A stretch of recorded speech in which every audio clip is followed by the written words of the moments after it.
सपा के बाद अब बसपा में टिकटों की खींचतान, 55 सीटों पर बढ़ता जा रहा इंतजार। नमस्कार साथियों, आप देख रहे हैं हमारे यूट्यूब चैनल अवनीश ऑफिशियल 8887। मैं हूं अवनीश कुमार। चैनल पर नए हो तो चैनल को सब्सक्राइब करें, वीडियो को लाइक शेयर करें।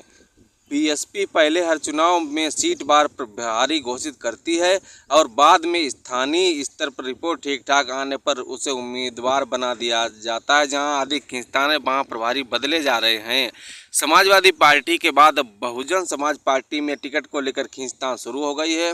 बताते हैं कि इन्हीं वजहों से उम्मीदवारों की घोषणा लटकी हुई है। बसपा पहले हर चुनाव में सीट बार प्रभारी घोषित करती है और बाद में स्थानीय स्तर पर रिपोर्ट ठीक ठाक आने पर उसे उम्मीदवार बना दिया जाता है।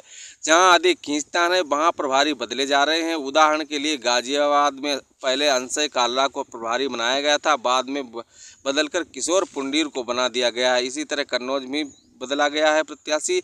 बसपा ने इस बार अपने दम पर चुनाव लड़ने का ऐलान कर रखा है। इस हिसाब से उसे 80 सीटों के लिए उम्मीदवारों की घोषणा करनी है। बसपा ने अभी तक मात्र अधिकृत रूप से 25 उम्मीदवारों की घोषणा की है, उसे 55 उम्मीदवारों की और घोषणा करनी है।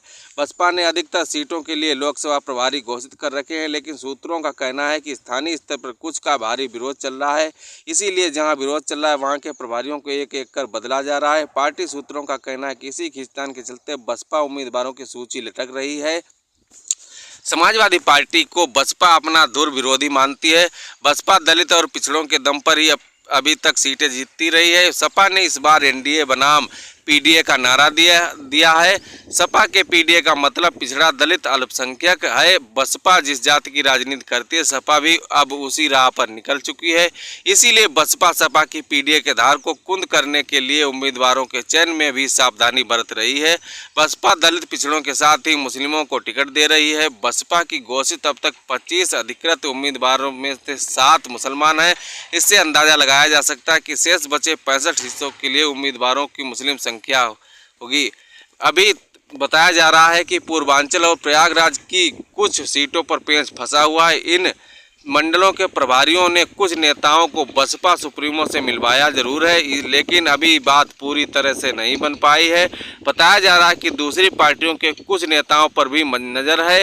ये वही नेता हैं जो कभी बसपा में हुआ करते थे, लेकिन या तो वे निकाल दिए गए या फिर स्वयं पाला बदलकर दूसरी पार्टियों में शामिल हो गए थे। बताया तो यह भी जा रहा है कि कुछ पूर्व मंत्रियों पर भी बसपा की नज़र है, जिन्हें टिकट देकर मैदान में उतारा जा सकता है। आपको बता दें कि बहुजन समाज पार्टी ने 25 सीटों की सूची जारी कर दी। अभी 55 सीटें